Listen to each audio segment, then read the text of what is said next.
Lutter contre toutes les formes d'exclusion, de discrimination et de pauvreté, c'est l'ambition de la Fondation Agir contre l'exclusion qui fête ses 30 ans. Vous en êtes le délégué général. Bonjour, Timothée Delacote, bienvenue. Bonjour, merci. À vos côtés, Olivia Barraud, bonjour, bienvenue. Vous êtes la fondatrice, la directrice générale de l'association Moi et mes enfants.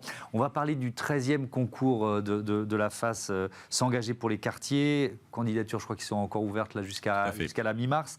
Mais d'abord, il faut présenter cette fondation. C'est quoi la FAS ? Alors la fondation FAS, c'est une fondation reconnue d'utilité publique qui existe depuis 1993, en effet nos 30 ans, qui est présidée aujourd'hui par Jean Castex, qui cumule ça avec sa casquette de PDG de la RATP, évidemment fonction bénévole pour lui. Et donc chez FAS, on est en fait un réseau d'entreprises engagées, d'acteurs publics aussi engagés sur les territoires et qui agissent pour l'inclusion au travers des publics les plus vulnérables. Donc c'est à la fois des actions d'insertion et d'emploi, des actions d'orientation et d'éducation, et puis d'accès aux droits et de médiation pour raccrocher les personnes dont les parcours ont été très heurtés à la sphère sociale et à la sphère de l'inclusion. Avec donc des milliers d'entreprises partenaires, comment elles interviennent ? C'est du mécénat de compétences et c'est quoi le principe ? Tout à fait. Alors, il y a évidemment un soutien financier des entreprises, c'est important pour nous, mais ce n'est pas exclusif.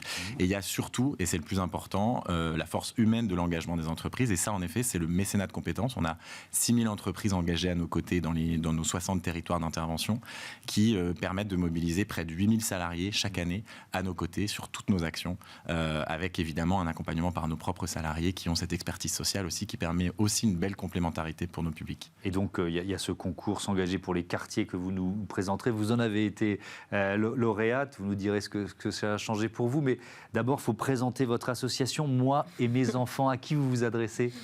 Eh bien, nous nous adressons aux familles monoparentales principalement, et donc encore plus près aux femmes chefs de famille monoparentales. Parce que essentiellement, je crois qu'il y a une famille sur 4 en France qui est monoparentale et une mère seule avec ses enfants dans 82% des cas. Donc Exactement. quand on parle de famille monoparentale, ce sont souvent des femmes seules avec enfants. Vous leur proposez des tiers-lieux. C'est quoi un tiers-lieu ? On va peut-être le rappeler en quelques mots. Et puis ensuite, ça représente quoi ? Comme une deuxième maison, un autre lieu un peu rassurant ? Exactement, vous avez trouvé les mots. C'est ça, c'est une deuxième maison. C'est un lieu de vie, un espace dans lequel chacun peut se sentir chez soi. C'est des lieux qui sont ouverts la journée, dans lesquels les parents peuvent venir avec ou sans leurs enfants. Mais souvent, l'idée, c'est de venir ensemble et de créer du lien, de la cohésion familiale.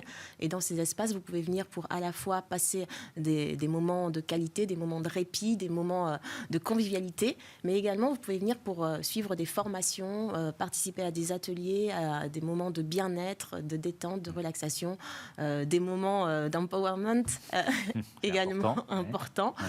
Pour les enfants aussi, il y a un espace adapté pour les enfants plus grands et un espace adapté pour les enfants tout petits, donc de 0 à 3 ans.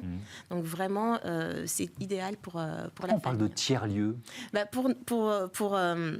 Nous, l'espace du tiers-lieu, c'est un lieu dans lequel se passe plein de pratiques. Donc, à la fois du partage, à la fois de la convivialité, à la fois de l'entraide. C'est la variété des expériences. La variété des expériences et des gens qui sont à l'intérieur et qui construisent et qui font eux-mêmes le lieu. Lorsque je dis que c'est un lieu pour les familles monoparentales, oui, mais c'est un lieu ouvert sur le quartier, c'est un lieu ouvert à tous. Donc chaque habitant du quartier peut venir proposer des choses et peut faire venir vivre cet espace. Alors il y a donc ce concours S'engager pour les quartiers, Timothée Delacote. À qui il s'adresse, qui peut candidater, de quoi il s'agit ? Il y a 3 questions en une.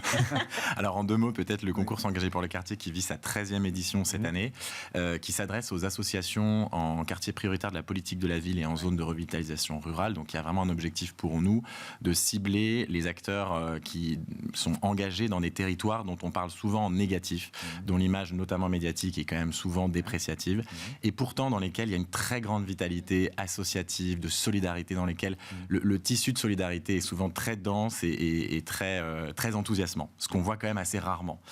Donc l'objectif pour nous, c'est non seulement de changer le regard sur ces quartiers-là, et puis aussi de pouvoir valoriser, faire émerger et faire grandir des initiatives comme celle d'Olivia, qui sont proches du terrain. Parfois, c'est des toutes petites initiatives, parfois beaucoup plus grosses, mais qui méritent de grandir, dont on sent qu'il y a quelque chose à aller chercher et à faire grandir sur la base de besoins vécus, en fait. Qui peut s'inscrire, là, il y a jusqu'au 15 mars, qui peut candidater, et puis surtout, on gagne quoi ? Alors, c'est universel comme concours. Ouais. Toutes les associations peuvent candidater sous couvert de leur présence géographique dans ces quartiers-là. Évidemment, c'est ce qu'on cherche à faire. Donc, vous avez encore le temps jusqu'au 15 mars. J'invite toutes les associations intéressées à postuler sur la plateforme s'engager pour les quartiers.fondationface.org où vous avez toutes les informations. Et alors, ce qu'on gagne, c'est deux choses importantes. D'abord, de l'argent, et ça c'est grâce aussi à nos partenaires à la fois privés et publics qu'on peut le faire, donc c'est des chèques de 10 000 € qui permettent quand même un sérieux passage à l'échelle aussi pour un certain nombre de structures, c'est important, on sait surtout aujourd'hui où les sujets de financement du secteur associatif, mais aussi c'est peut-être le plus important, et Olivia pourra en dire deux mots, un vrai accompagnement à la fois dans la mise en visibilité, se faire connaître, arriver aussi à se structurer, et l'accompagnement vers le changement d'échelle des initiatives qui ont fonctionné. C'est beaucoup comme ça qu'on fonctionne chez FACE, on veut valoriser ce qui marche. Professionnalisation des associations dans cette démarche. Oui, alors je ne sais pas si le terme est très souhaitable, mais je dirais plutôt capitaliser sur ce qui fonctionne, arriver à le structurer et à le faire changer d'échelle. On parle plus d'essaimage chez nous, y compris sur les territoires où ça mérite d'être répliqué, et c'est ce que Olivia alors, aussi a fait. Justement, votre retour d'expérience, vous étiez lauréate il y a 2 ans, je crois. Oui. Qu'est-ce que ça a changé pour vous ? Déjà, pour moi, ça a été vraiment une grande joie de participer à ce concours. Et de me challenger parce que j'étais pas déjà se lancer dans le fait de remplir le dossier, de se dire est-ce que je suis légitime, est-ce que je suis capable et tout ça, donc déjà ça a validé ça pour moi. J'étais tellement contente avec toute l'association lorsqu'on a vu déjà qu'on était présélectionné pour l'oral, et donc ça nous permet aussi donc de travailler avec des bénévoles du coup qui viennent à notre rencontre pour nous aider à structurer notre pitch, nous aider à valider, vérifier vraiment quels sont les axes les plus importants de notre projet. Donc ça nous aide vraiment dans la construction globale, et ça c'est énorme. Ça nous aide aussi dans le fait de promouvoir notre action, de la rendre plus visible. Donc, ça vous a permis d'ouvrir un autre tiers-lieu ? Il y en avait un premier, c'est ça ? Alors, il y en a un premier dans le 13e et on vient d'ouvrir le deuxième dans le 15e arrondissement. Et ça, c'est une démarche... Toujours à Paris. Oui, à Paris. Et c'est une démarche, ça me fait penser à une autre émission, mais en tout cas d'immobilier solidaire, justement, puisque c'est avec notre partenaire Novaxia qui nous héberge justement en tant que bailleur dans cet espace du 15e arrondissement. Ouais. Ce concours Timothée Delacote, il y a une demi-douzaine de prix, je crois. Il y a des thématiques. Tout à fait. Alors, il y a 6 prix cette année. Alors, historiquement, plutôt 5. Et cette année, on a un nouveau prix dont je vais parler là, qui est un prix sport inclusif et fierté, qui permet de valoriser les initiatives associatives à destination des personnes les plus exclues, notamment en situation de handicap et notamment LGBTQIA+, dont on sait que les situations de discrimination, notamment dans le milieu du sport, sont encore beaucoup trop présentes. Donc, on est très fiers de pouvoir porter ce prix-là en lien avec la Fondation Fier, justement, qui œuvre sur ces sujets-là.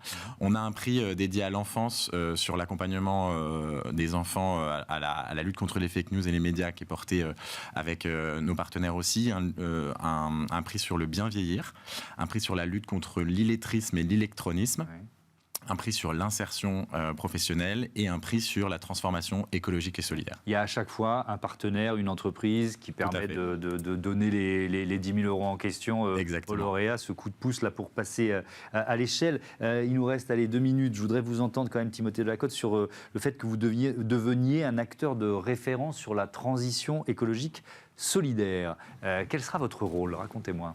C'est très important pour nous de pouvoir faire le lien entre responsabilité sociale et responsabilité environnementale des entreprises.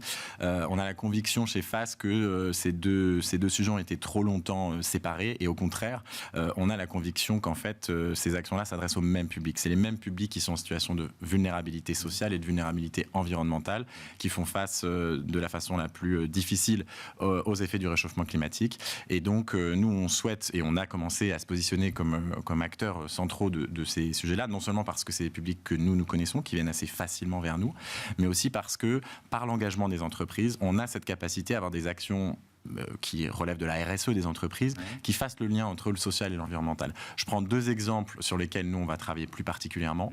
La lutte contre la précarité énergétique, qui est un sujet très important pour nous. À travers on a un gros projet, notamment, qui permet de faire du porte-à-porte et de l'accompagnement des ménages très concrets sur le terrain, dans leur logement, sur à la fois la sobriété énergétique, la façon dont je me chauffe chez moi et dont je peux peut-être aussi économiser, changer de pratique et pouvoir mieux vivre chez moi. Et donc ça, c'est le premier volet qui est très important pour nous, surtout vu l'actualité.